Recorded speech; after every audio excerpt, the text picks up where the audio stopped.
जादुई कमीज। एक राजा था, वह बड़ा आलसी था। राजकाज में उसका दिल नहीं लगता था। उसे कोई बीमारी ना थी, लेकिन फिर भी उसे लगता था कि वह बीमार है।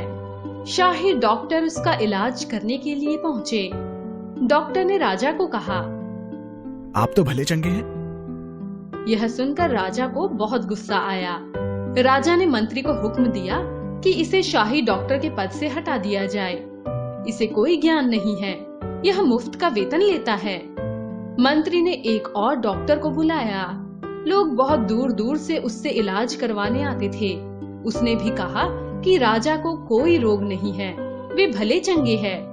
यह सुनकर राजा को गुस्सा आ गया। उसने उस डॉक्टर को अपने राज्य से बाहर निकल जाने का हुक्म सुना दिया। राजा की बीमारी का समाचार दूर दूर तक फैल गया। एक दिन एक साधु राजा के महल के बाहर आ खड़ा हुआ। उसने घोषणा की कि वह राजा की बीमारी का इलाज कर सकता है। राजा के आदेश पर उस साधु को उस कमरे में लाया गया जहां राजा बिस्तर पर पड़ा था। साधु ने कुछ देर राजा की नब्ज देखी और फिर बोला, राजा जी, सबसे पहले तो आप एक काम कीजिए कि अपने कमरे की सारी खिड़कियों पर से पर्दे हटवा दीजिए। राजा ने संकेत किया और नौकरों ने तुरंत ही सारे पर्दे हटा दिए। साधु ने पूछा, राजन, खिड़कियों से आती रोशनी आपको बुरी तो नहीं लग रही?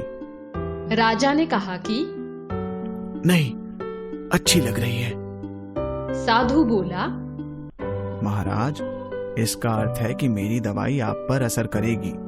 फिर उसने अपनी झोली में से एक पुड़िया निकालकर राजा को दी और कहा कि इसे जल के साथ निगल लो। राजा ने ऐसा ही किया। साधु अगले दिन फिर आया।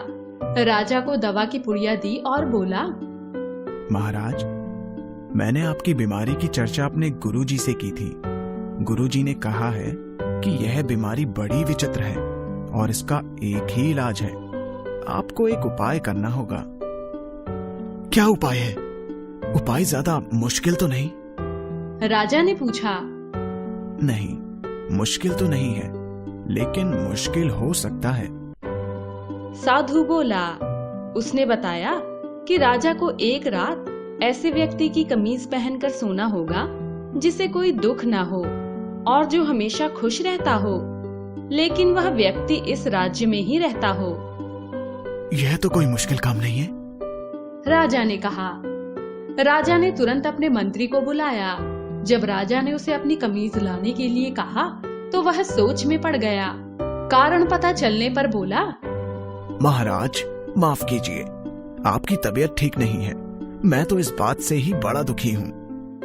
ओह, बात तो आपकी ठीक है। महाराज ने मंत्री की बात से सहमति जताई।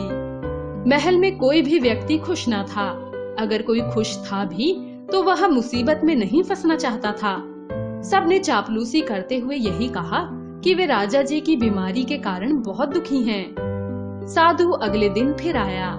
उसने पूछा तो राजा ने कहा कि उसकी बताई हुई जादुई कमीज महल में या उसके मंत्री, दरबारियों या कर्मचारियों में से तो किसी के पास नहीं है।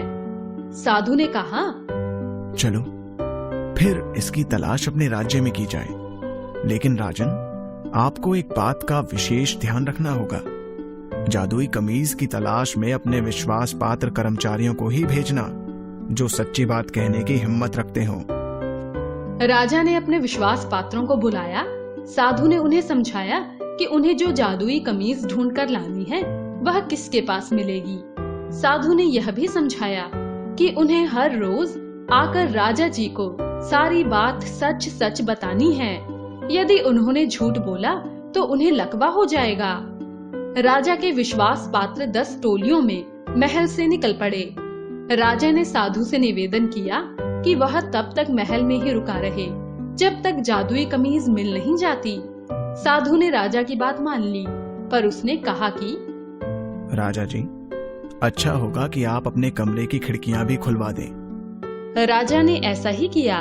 ताजी हवा कमरे में आई तो राजा को अच्छा लगा।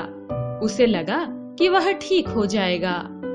राजा के विश्वास पात्रों की टोलियां सारे राज्य में फैल गईं। वे लोगों से बात करते, लोग बताते कि वे कितने दुखी हैं। अगर वे सचमुच खुश होते तो राजा के लिए अपनी कमीज ही क्या कुछ भी दे देते। जब ये बातें राजा तक पहुंची तो वह बहुत दुखी हो गया। साधु ने उसे समझाया कि लोग दुखी भले ही हैं, पर वे आपको प्यार करते हैं। राजा को लगा कि उसे जल्दी से जल्दी ठीक हो जाना चाहिए ताकि जनता का दुख दूर हो सके।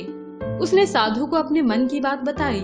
साधु बोला, महाराज, यह समझिए कि आप पर दवाई का पूरा असर हो गया है।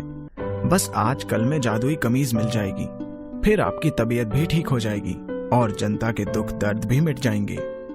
राजा उसी समय बिस्तर छोड़कर खड़ा हो गया।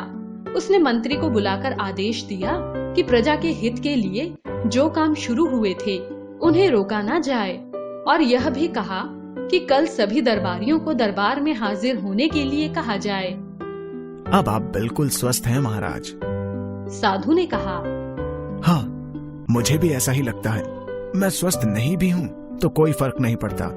मेरे राज्य में मेरी जनता दुखी हो तो मैं आराम से बिस्तर पर पड़ा नहीं रह सकता। मुझे अपना काम करना ही होगा। अब मेरे राज्य में कोई दुखी नहीं रहेगा। फिर देखता हूँ मुझे जादुई कमीज कैसे नहीं मिलती। महाराज, अब आपको किसी दूसरे की कमीज की जरूरत नहीं, साधु ने कहा। क्यों? राजा ने हैरानी से पूछा। अब आपकी अपनी कमीज ही जादुई कमीज है, साधु ने कहा। साधु की बात सुनकर राजा खिलखिलाकर हंस पड़ा। साधु ने हंसते हंसते कहा, देखा महाराज, अब आप सचमुच खुश हैं। जनता की भलाई की बात सोचने पर ही आपको इतनी खुशी मिली है। जब आप दिन रात जनता की भलाई में जुटे रहेंगे तो आपको कितनी खुशी होगी। राजा को साधु की बात समझ में आ गई। उसने संकल्प कर लिया कि अब वह दिन रात मेहनत करके अपनी जनता को खुश रखने की कोशिश करेगा।